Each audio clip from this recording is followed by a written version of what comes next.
After finishing runners-up below Spain, Italy was banished to the playoff round to play in a two-legged tie. The Italians failed to create anything of substance and were stunned 1-0 by Sweden. Liazzurri, though, responded in the second leg by not playing the one guy who could actually score them goals. The Italians couldn't score for a whole 90 minutes and failed to qualify for the World Cup for the first time since 1950.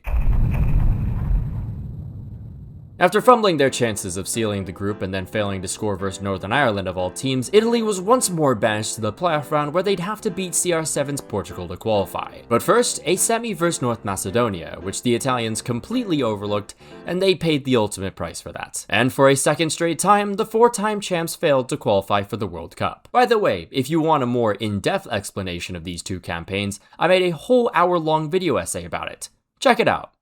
Please. But now it's 4 years later. Liazzurri's generation is better, wiser, and with their toughest opponents being the epitome of that one horse meme, it's almost impossible for Italy to fuck this one up. Infatti Nusa rientra facilmente, cercato dentro il pallone con Donnarumma. Poi ancora Nusa che rientra, Nusa va via, Nusa ancora, Nusa! 2-0. Ostegar. Dentro Holland. 3-0. Oh, we're so sorry to hear about your brother that passed away. He gets 5 big bones. Boom! Boom! Boom! Boom! Boom! Italy managed to bounce back in their next game, but it was still quite the struggle as they could only score 2 goals versus a Moldova side that had already conceded 8 in 2 games. Afterwards, Liazzurri knew there needed to be immediate change, so they sacked head coach Luciano Spalletti before anything could get any messier. In his place? Good question.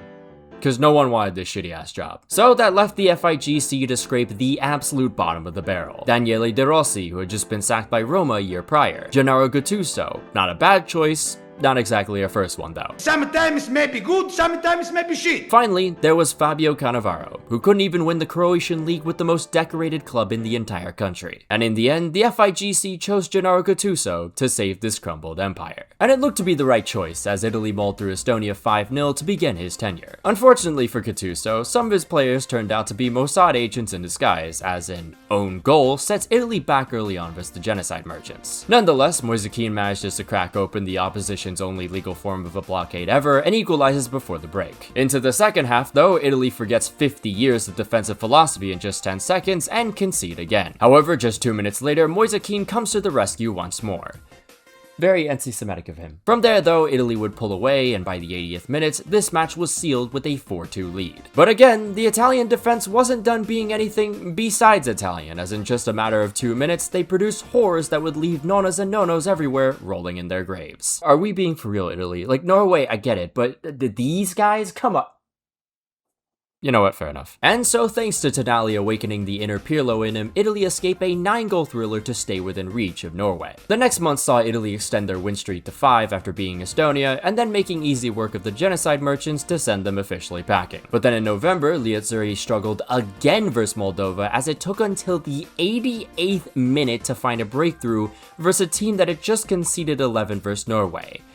In 1 game. But hey, it's another win to stay in the fight. Unfortunately for the Italians though, the Norwegians still hadn't missed a single step. So going into their last game against them, the only way the Italians could automatically qualify for the World Cup was to win their game by 9 goals. And so the Italians responded the only way they knew how. By complaining and acting like a victim. Gennaro Gattuso was complaining about the amount of slots South America and Africa had, as if UEFA still didn't make up a third of the tournament. The most of anyone else. There was also a lot of journalists and Italian media talking about how the first tiebreaker being goal difference was unfair because what if Italy beat Norway 4-0? That's a very good question though. I guess we'll never know. And so, for a 3rd straight time, Italy was banished to the playoff round. This time, they were placed in a path with Bosnia, Wales, and their semi-final opponents, Northern Ireland. It's a much easier path than the one in 2022, but the Italians knew they could not overlook their opponents like last time. No more nonsense. Gennaro Gattuso finally stopped thinking about DR Congo and told the media this was the most important match of his life, and he'd vowed to leave Italy if they failed again. Gattuso was so zoned in that he even started to hear the voices. And here's some good news for Italia. After a 2-year absence, the man who was essential to Italy's Euro 2020 title but was so desperately missed during the playoffs was finally back. He may be a shell of what he once was as a result of so many setbacks, but none of that mattered because it was time for Federico Chiesa to send Italy back to the end. He's already gone. The first half for Italy was pretty shit. It's as if nothing changed over the last 4 years. Well, boy, do I have some news for you. However, after the break, Liazzurri do something they've never done in the last 8 years. Actually look alive. It pays off just 10 minutes into the second half as Tonali slaps in Italy's first playoff goal they've scored since 1997. And with Northern Ireland forced to attack more, the game opens up and Moise Kean makes the entire country moist with a brilliant goal to seal Italy's spot into the playoff final. Meanwhile, on the other side of the bracket, Bosnia came back from 1-0 down to upset Wales on penalties. And having overlooked Bosnia entirely, the Italian media once more jumped the gun and saw their finals opponents as far weaker than what was actually anticipated. DAZN Italia in particular made a graphic for the final, which, that's not Bosnia.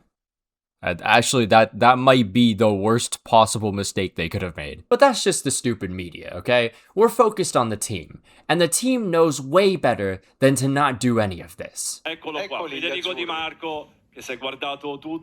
Oh my god, how have they still not learned? I actually just don't get it, okay? You lost to North Macedonia 4 years ago.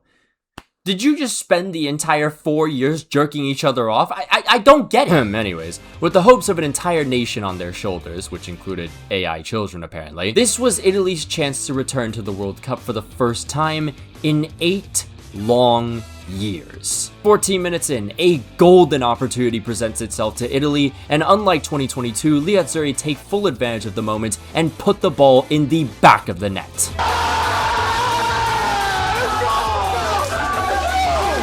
However, just like 2022, Liazzurri were buckling under pressure.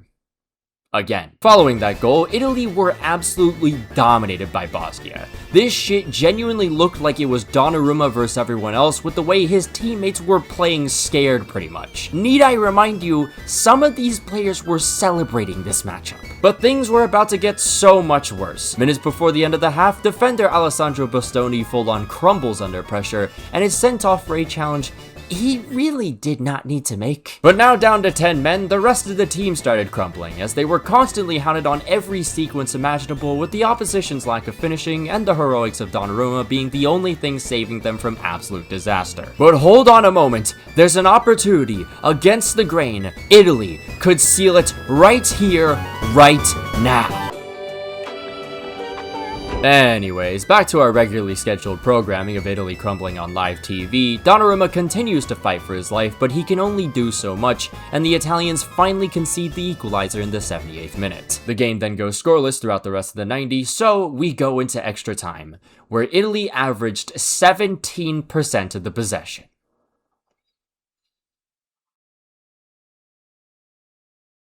Still, though, nothing could separate the two nations, so this World Cup spot would be determined by a penalty shootout. Easily the biggest of breaks for the Italians, who have the exact guy you want in this scenario. Here's the thing though, you also need people who can take penalties.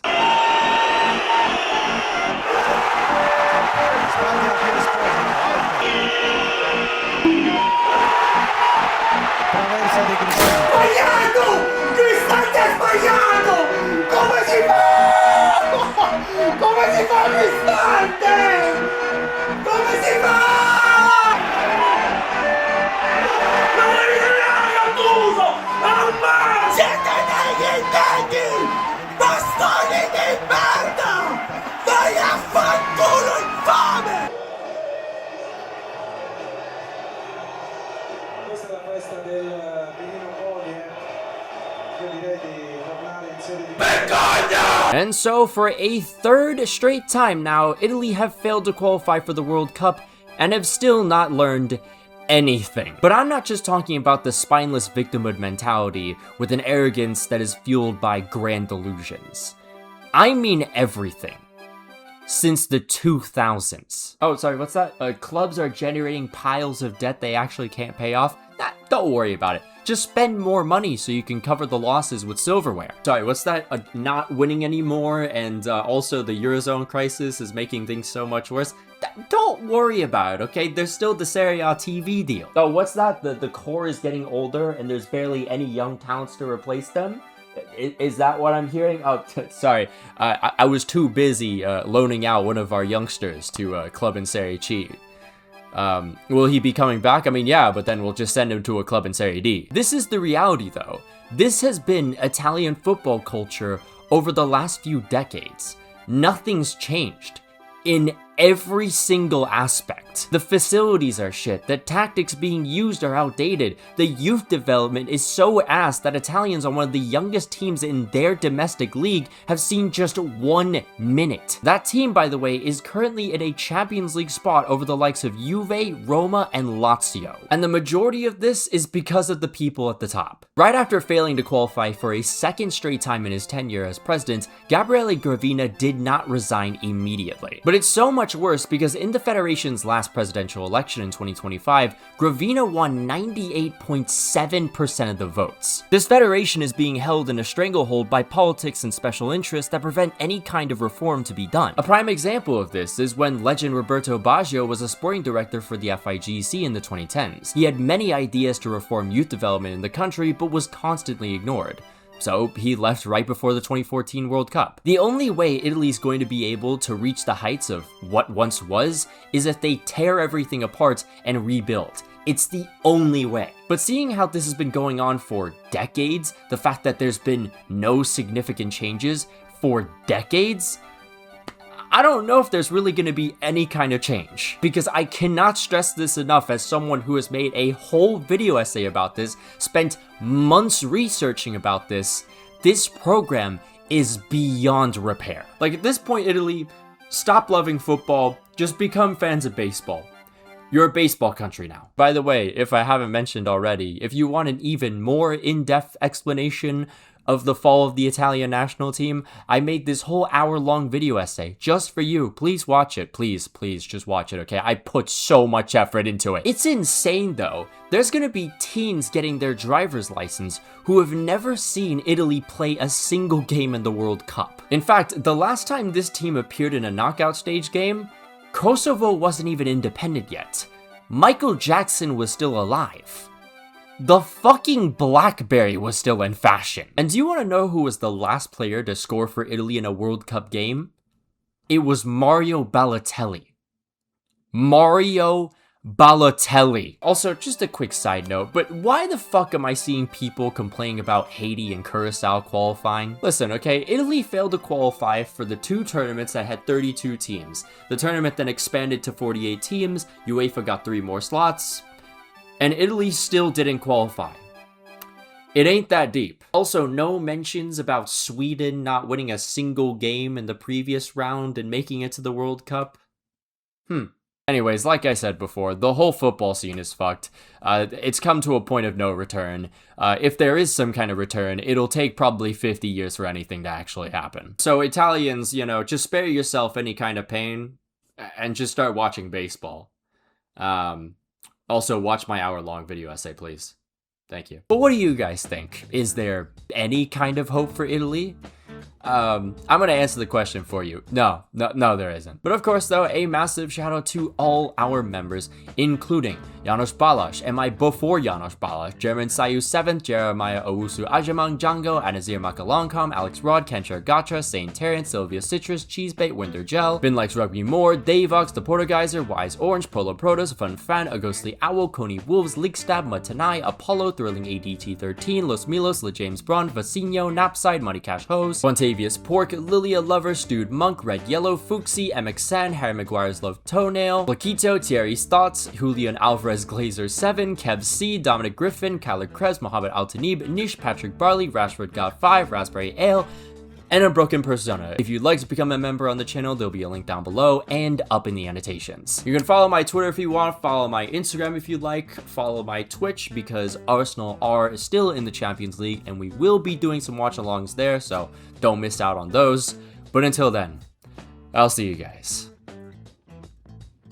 None of this would have happened if Carpi stayed up in the 2015-16 season. That's all I'm gonna say, okay? That's all I'm gonna say. Antonio Di Gaudio could have been a legend for this team, He could have been the top scorer in the 2022 World Cup. We'll never know. I guess we'll never know.